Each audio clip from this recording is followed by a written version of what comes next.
Hello viewers, welcome back to another episode of Dexter's Lab.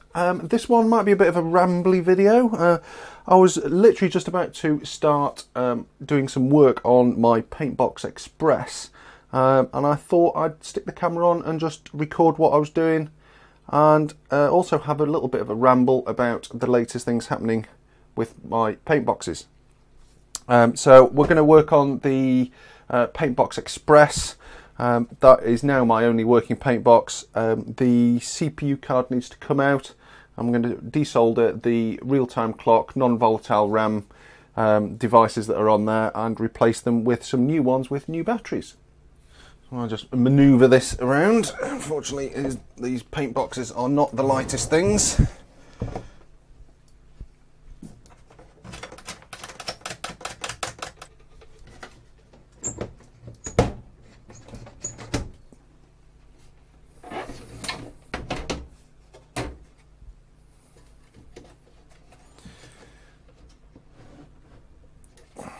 Now the tricky bit.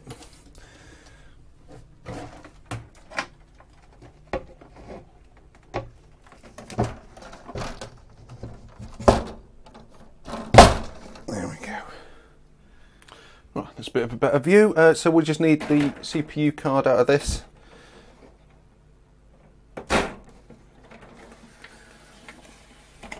Right, so before I get started desoldering these, you'll note that these two ICs here, the non-volatile RAM, let me just zoom in for you. These are two Dallas real-time clocks. Well, one's a real-time clock and SRAM, and the other is just SRAM. And we got these to go in and replace them. Now, what Quantel have obviously done is they've used an alternative product than these Dallas ICs. These are ST Micro, and what they've done obviously is just made a little adapter board which takes the surface mount version and adapts it into the old pins for the Dallas ICs. Yeah, what I've just done is gone through and actually buzzed out all the pins on this adapter board and matched up the pins between the two different devices, and they do match up. So they've obviously done a little adapter board there just to allow them to easily convert these to the newer surface mount components. These, incidentally, I extracted off one of the other CPU boards that I've got knocking around, so that's obviously why they're compatible. You can tell here that they've actually got a Quantel part number on if it focuses. So, yep, so it should be a fairly simple job to desolder these out. Hopefully they're not going to be too much of a problem. Right, so before we get started with that, I thought just run through a little bit of the this CPU board. Obviously before, on my other paint box, the one that I repaired and is now sat very happy in Portland. This board is the one out of my Paintbox Express. This is a newer revision of the CPU board. This was used in the later machines. I'm not sure when it was actually introduced, probably around 1995, 96, I guess. And it allowed the system just to run a bit faster. The CPU was being swapped from the 68010 running at 10 megahertz, and this is now a 68040 running at 32 megahertz. Oh, sorry, 33.3. So there's obviously quite a big step up in processing power on the CPU board. And obviously, because it is a paint box, most of the drawing functions are actually done in hardware, so it doesn't really affect the drawing speed that much. But obviously there is a lot of movement between the RAM on this board and the RAM on the disk and main stores, so it does offer a bit of a speed increase. It does allow you to have bigger brushes, and a lot of the stuff that requires processing on the CPU board obviously runs a lot faster. The user interface runs faster. For example, you can browse pictures quicker, load them quicker, all that sort of stuff. So in addition to the faster CPU, we also have a load more memory. They've switched over from using those zip soldered in memory DRAMs and have gone for SIMs instead. Those are 72 pin fast page mode. Each one of those is 16 megabytes, so we've got a total of 64 megabytes on this board. I don't really know how it's arranged, but I would guess that the first 16 megabytes is basically a complete emulation of the older board, and the remaining 48 megabytes probably just sits above where all the old hardware registers were. On the older board that used the 68010, you had the ROM right at the beginning of RAM. Sorry, the ROM right at the beginning of the address space. Then we had the non-volatile RAM, and then from a little bit further up in the address space we had the 16 megabytes of RAM, and then the hardware registers for all the devices on this board, and the access to the Quantel bus, the brush bus and the system bus, were mapped to the higher level addresses in the 68,000 address space. So what I suspect is happening on here, they've just left those all completely as they were, and the extra RAM that we've got now is just mapped above where the old hardware registers were on the older system. So there's a few other little improvements they've done. That you can obviously see there's a lot more custom logic on here, lots of Altera CPLDs and all that sort of stuff, obviously doing all just the glue logic, housekeeping and all that sort of stuff. We still have the two SCSI controllers from Western Digital. Those now don't use passive SCSI terminators, they are active, and you can actually set those with dip switches now rather than having to pull in and out these resistor packs. So that's a slight improvement. We also have more serial ports on this board. We have 68 C681s on the older board. I think we only had one or two of those, but we've got three now. So there's obviously more serial ports being added. We have the DMA controller, just like we did on the older board. This is now being switched to one of the Hitachi branded ICs. They were manufactured by Hitachi as compatible parts under license. We've got the large heatsink there for the 68040. That's a ceramic pin grid array. We've done a nice job of packaging that in there. Obviously needed a heatsink on, but it still needed to fit in the same form factor, so they've done a nice job squeezing that in.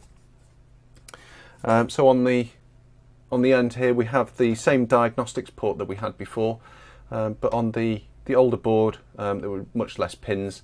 What these do is break out all of the CPU pins into this header here, and Quantel could plug this into a testing rig to actually test and check the board out. And everything else is, I wouldn't say it's the same, but it's performing the same function. We have the, let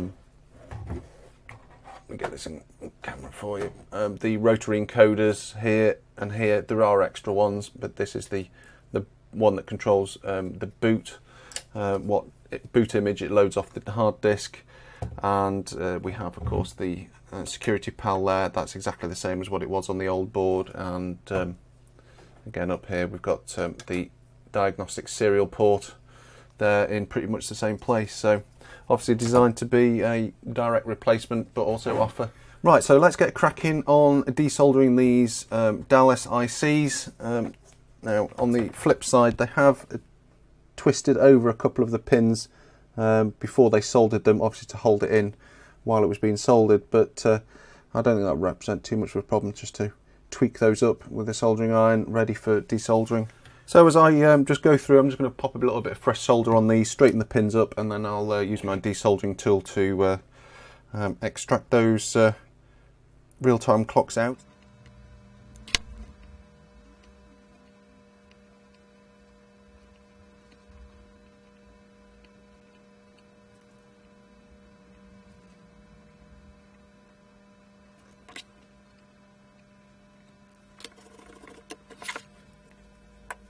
Right, I've just been over those with a fresh bit of solder, just straightened all the pins up.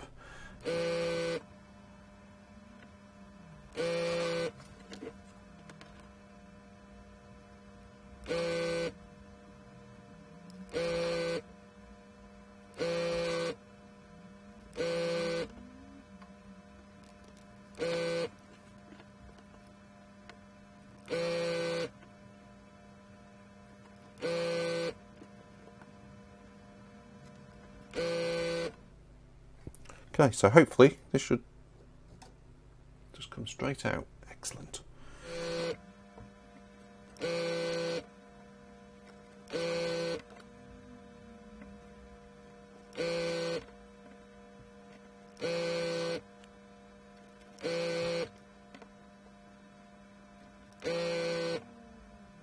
Right, well that's those extracted off the board.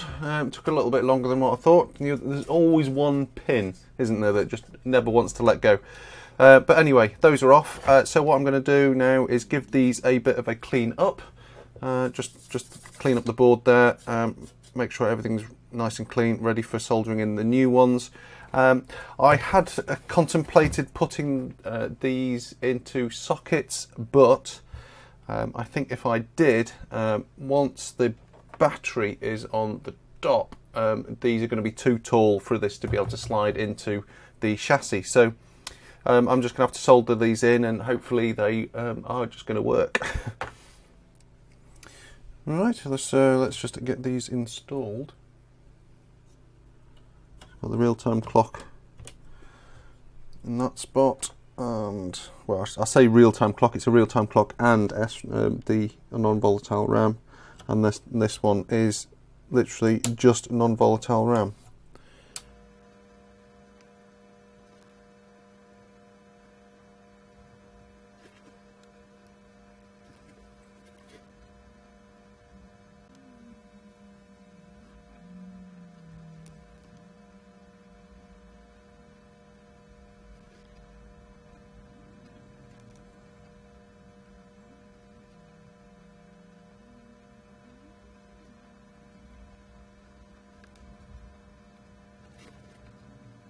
Right, those soldered in now. I've unfortunately I didn't press record on the camera, but the two devices just in there, those have been soldered in. I've cleaned up all the flux.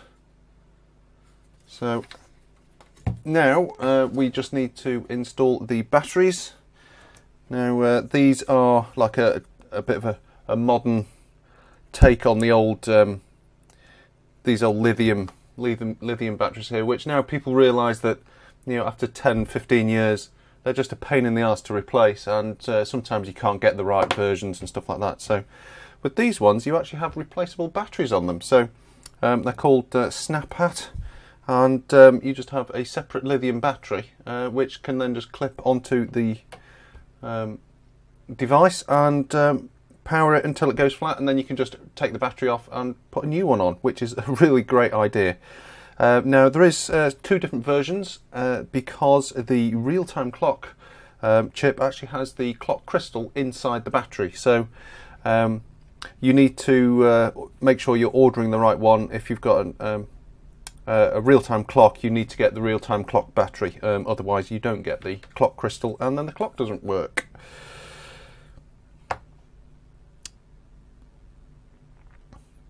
So that one is for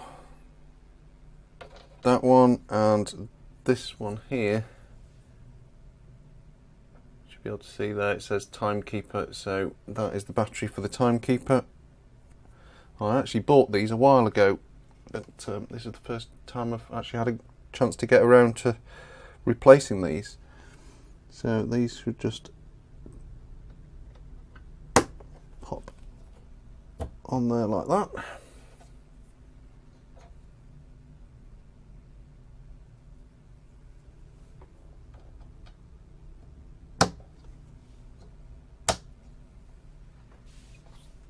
So while I'm going to reinstall this, I'll have a quick chat about what we have been working on with the Paintbox, because there hasn't really been that much of an update recently, so I thought I'd let you know what's been going on in the background.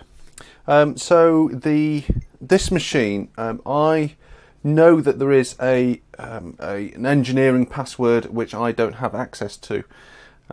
It's it's a special login called Quantel, and it just allows Quantel engineers to have more access to the system and various things. Now, I've been trying to discover that password. A few people have told me what it should be, but it's not. Apparently, they did change it quite often, so the passwords that I've been told just don't work. So I've been wanting to try and sort of delve into it a little bit more to try and figure out what that password might be. Now obviously that password is encoded somewhere in the operating system. That should mean it's discoverable, but obviously you have to try and find it. So what I've actually managed to do is extract the actual operating system off the hard disk. I have it as a file. It's about 4 megabytes large. It's basically an image which is loaded directly off the hard disk and put into the first 16 megabytes of the address space on the 68,000 address space. RAM starts at 0x10,000, that's in hex, and the image that's loaded off the hard disk, which is the entire operating system, it's just one big contiguous file, 4 megabytes. That's loaded in slightly higher up in the RAM, and then the CPU just jumps to it and begins executing, and it boots up. So I have actually managed to extract that out as a separate file, and I have actually been loading that into IDA, which is a disassembler, and I have been slowly going through disassembling large portions of it. Now my 68K assembly is, well, it wasn't very good to start off with, let's say that, and a lot of the rest of it has been lost in the, I don't know, 30 odd years, 35 years or so since, well, it's probably about 30 years since I really last looked at it, so it's a bit slow going. Now I think there are some routines which I have started to discover in the disassembly process, and they're starting to lead towards where that might be. I suspect the password is not going to be plain text in the binary. I think they've done some kind of encryption, obfuscation and that kind of thing. Given what Quantel did with the security PAL, sort of making that really not obvious about what they were actually doing, I suspect they've done exactly the same thing when it comes to the software, because in reality the software is actually more vulnerable, because you can just read it and disassemble it and you can discover what it's doing. So I suspect there's going to be a bit more to this than just finding a bit of text in the image. So I think there's going to be a fair bit of disassembly and picking apart going to have to be done to discover that password. So that is what's happening on that. It's very slow progress on that, and I just sort of dive into it whenever I've got a free moment and sort of spend a little bit of time. So if anything happens on that front, I will let you know. The other progress or lack thereof is on the RAM recorder. That powers on, it appears to work, but as far as the Paintbox talking to the RAM recorder, it does nothing. It's like it's not there. So I'm not sure at the moment whether the RAM recorder is broken, whether it's not a RAM recorder, it's something else, whether there's some misconfiguration between the two, and all this. So there's so many different things to potentially look at. One of the reasons why I'm not entirely sure it's actually a RAM recorder is on the CPU card inside it, there is actually, it doesn't use a 68,000 like the Paintbox, it just uses a 6.5, I can't remember what it was. It's a small CPU on there, and there's a couple of ROM chips. The EEPROM has a sticker on it that says test, do not use. So that is not particularly encouraging in terms of believing that that is a fully working RAM recorder. So not quite sure on that one. But the good news on the RAM recorder front is a good friend of mine, Chris, who has been instrumental in actually getting this Paintbox Express running, because he supplied me with his security PAL, which I then made a copy of. I've been working with him to get his Paintbox Express and RAM recorder working as well. Now we know his is a fully working Paintbox Express and a RAM recorder. So hopefully if we can get Chris up and running, we can potentially use that to give us a little bit of help getting my RAM coder working on my Paintbox Express as well. So hopefully things will move forward with that one. Now, the other thing that I wanted to mention is regarding the DPB 7000. That's the original Paintbox and the one that I picked up from Retro Gamer VX. Current state on that one is the chassis doesn't work. We have no idea what the condition the hard disk is in. If we wanted to get that working, we would have to first off diagnose whatever's wrong with the actual chassis, the system, and then we would need a hard disk to boot the system up. Although most of the operating system is in EEPROM, it does require certain things off the hard disk to actually operate properly. Now at the moment we probably don't have a copy of what we need. We probably don't know what format it needs to be in. We don't know if the hard disk works and all this sort of stuff. So it's going to be a bit of a slim chance to get that one working, but I've not given up hope yet. But what it does mean is we don't really want to power on that big 14-inch hard disk because it's very likely it does contain some images which were created on that original Paintbox, which originated from the BBC. So that is our last hope to actually recover any old images that are on the disk. Now unfortunately the disk itself uses the SMD interface and we don't have anything that we can plug onto it and actually try and read any of the data off. So we have just purchased a new old stock 85 megabyte SMD hard disk. It's not 14-inch, thankfully. It's just an 8-inch drive, and Ash currently has that, and he's going to be working when he gets the moment to build an FPGA based system that can just read out the data and record it onto an SD card, so we can possibly get an image of that Fujitsu hard disk which is on the original Paintbox. So that is work in progress at the moment. He's literally just started, so there's no real nothing really to report yet. So if anything actually significant happens on that front, I will be sure and let you know. It would certainly be interesting if we could actually manage to get some kind of device that can take images off SMD disks.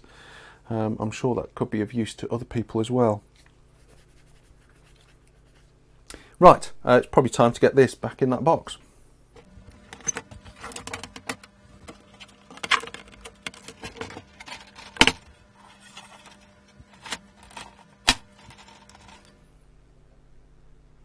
Right, I've just got this set up, plugged in. I'm just going to turn it on and have a look in the ROM monitor. I'm just going to double check everything's okay first. So I've got this set to not to auto boot, so it just goes straight into the ROM, and from here we can actually examine the non-volatile RAM, which is at 40,000, and we've got 55DF, 55FF.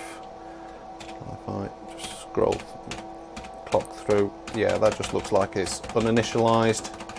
So this part here is the actual address, and we're looking at a long value, which is why we've got 4 bytes. So that's the actual location, and then 4 bytes, and then the next one, etc. So that looks like it's completely just uninitialized. Just fine. So what I'm going to do now is load the operating system off the disk.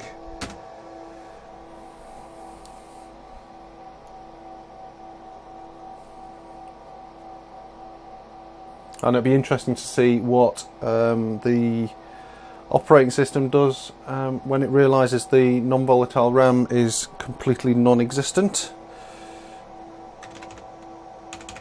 So this command that I'm typing in here, which is 400,000 G, which I'm just about to press, that basically says to the ROM monitor to jump to address 400,000 and start executing, and that's basically what it does. Actually, at that location, if I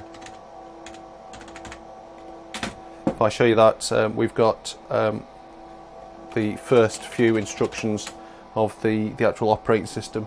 4EF9, that's a jump, a 68,000 jump command, so it just jumps to address. I'm not quite sure what that would be. That's the offset there, isn't it? I'm trying to remember my 68K. Anyway, let's just try running this.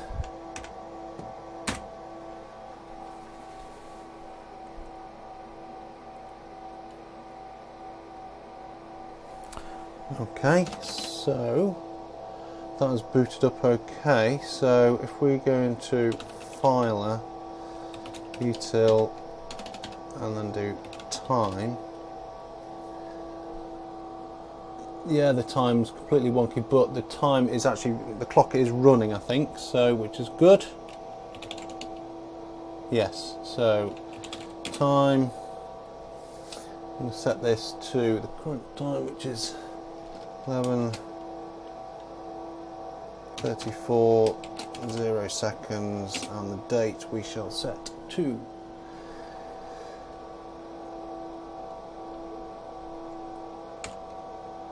04/10/2005.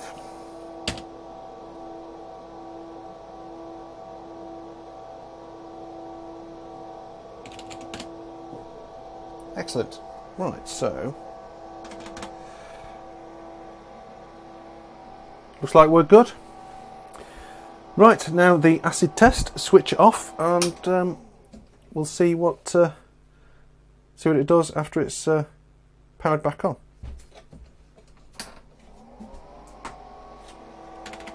So hopefully, it's still the same.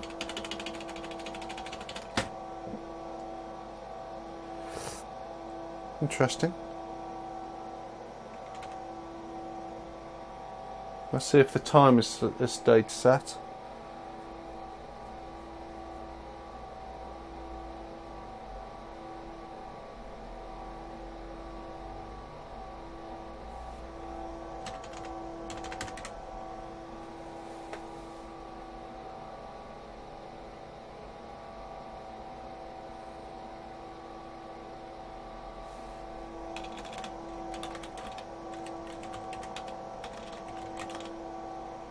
Yeah, time's still good. So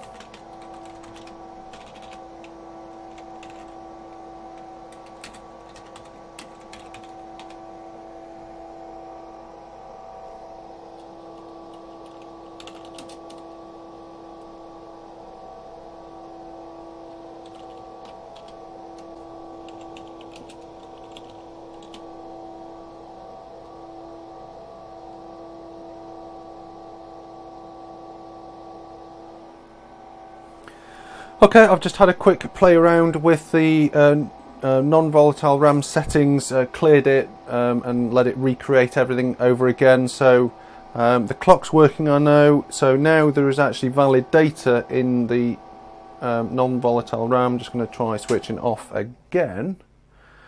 And